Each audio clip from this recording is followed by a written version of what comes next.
तब तुमको हम वोट दे देंगे। ऐसे वोट नहीं देने वाले हैं मेरे मित्रों, मेरे साथी। और बात मैं कहूंगा, संतोष जी, ये जो आरोप है ये कैंडिडेट पर है जी 1,65,00,000 का, इसीलिए मैं सार्वजनिक कर रहा हूं। अजीत सिंह इन्होंने स्वीकार किया है। ये कागज वही है जो यही कागज है जी, बेल पिटीशन है, उनका बेल पिटीशन है। और 4 महीना ये दोनों भाई जेल में थे। ये भी तैयार है। ये रामगढ़ की जनता जानती है। मैं डंके के चोट पे कहूंगा और आपको सबको, चूंकि मैं इसलिए बता रहा था कि यहाँ के बैठे नेताओं को पता नहीं होगा, मैं इसलिए बता रहा था।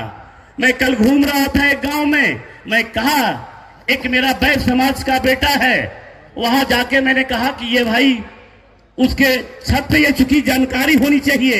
ये लाठी लेके खड़ा होने वाला समय है मेरे मित्रों, मेरे साथी। और मैं कहता हूं कि 12 बजे रात में जरूरत होगा तो संतोष को फोन करिएगा, ईंट का जवाब ईंट से हम देंगे।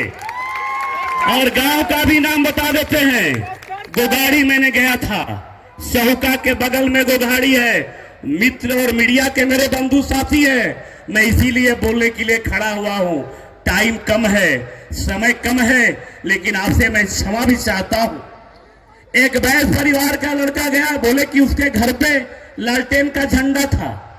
लालटेन, सभी लोग सुन लीजिए मेरे भाई, मेरे साथी। और ये आधा घंटा बोल, देखिए पब्लिक का डिमांड है। तो मैंने कहा कि भाई तुम लालटेन का झंडा, तो बेचारा घर में ले गया। और मैं सार्वजनिक मंचों से कह रहा हूं, ये समझ लीजिए। और वो कहा कि भैया नहीं जानते हैं, एक लड़का का नाम नहीं बताएंगे। वही लड़का आया, हमको बताया, लेकिन आपको नहीं बताएंगे। उसका दवाई हम लोग कर रहे हैं। ये हिटलर शाही नहीं है, ये लालू जी की सरकार नहीं है, ये सुशासन की सरकार है, नीतीश जी की और आदरणीय सम्राट चौधरी जी की सरकार है। ये दूसरे की सरकार नहीं है। अगर ईंट से ईंट बजा देने वाली सरकार है। और कहा कि भैया नहीं जानते हैं, रात में आया और जबरदस्ती दारू पी के कहा कि लालटेन का झंडा गाड़ो, नहीं तो वोट नहीं देने देंगे। मैं इसलिए आप सबसे कहना चाहता हूं, और आप मेरे साथी, मेरे भाई, मेरे मित्र, मेरे परिवार के साथी, आप लोगों से मेरी विनम्र आग्रह है कि आप डरिए नहीं। भाई कई गांवों का मैंने बूथ लिस्ट तैयार किया है, जो हमारे दलित भाई हैं। दलित आपको इस बार दिखा देंगे कि दलित भाई, इस रामगढ़ के दलित भाई आपके विकास के साथ हैं, हिटलर शाही के साथ नहीं है, परिवार के साथ नहीं है। मैं तो कहूंगा मेरे मित्रों, मेरे साथी, यही जगदानंद बाबू हैं।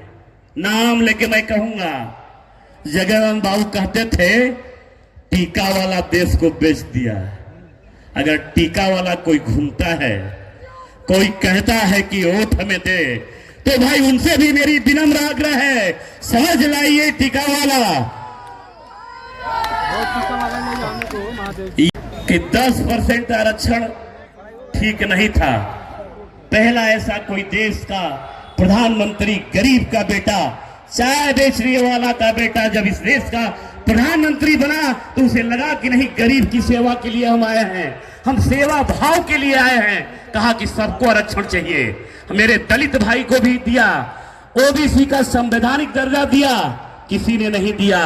और गरीब सवर्णों को भी 10% आरक्षण दिया। उसका अगर बिहार में किसी ने विरोध किया, किसी ने बिहार में विरोध किया, उसका नाम है जगदानंद सिंह। मीडिया के मेरे बंधु यहाँ हैं, कहा कि 10% आरक्षण नहीं चाहिए। मैं उनसे भी स्वर्ण समाज से कहूंगा कि थोड़ी सी भी नैतिकता है, अगर आप में थोड़ी सी भी नैतिकता है, थोड़ा भी रग में एक सम्मान का भाव है, तो आपके घर पे जाएंगे, अपने बेटा के लिए, अपने भाई के लिए, अपने आने वाले पीढ़ी के लिए। मित्रों, मेरे साथी, मेरे भाई, अपने आग्रह करना चाहूंगा कि जरा पूछिएगा कहां चाहिए, पाकिस्तान में आरक्षण चाहिए। उनसे पूछिएगा पाकिस्तान में आरक्षण के लिए जब पीएफआई पकड़ाया, पीएफआई के लोग जब पकड़ाए, जो देश तोड़ने वाले लोग हैं, हमें कहने में कोई हिचक नहीं है। तो जगदानंद का बयान आता है कि क्या हुआ, देश बंटवारा हुआ था, यहाँ का भाई यहाँ, वहां का भाई वहां, इसीलिए फोन कर दिया। जैसे लगता था कि पाकिस्तान के ये प्रवक्ता हैं, लगता था कि नहीं लगता था? ये पाकिस्तान आने वाले लोग हैं, समाजवादी का खोल पहने हैं। अभी बड़ा बेटा, उसके बाद छोटा बेटा।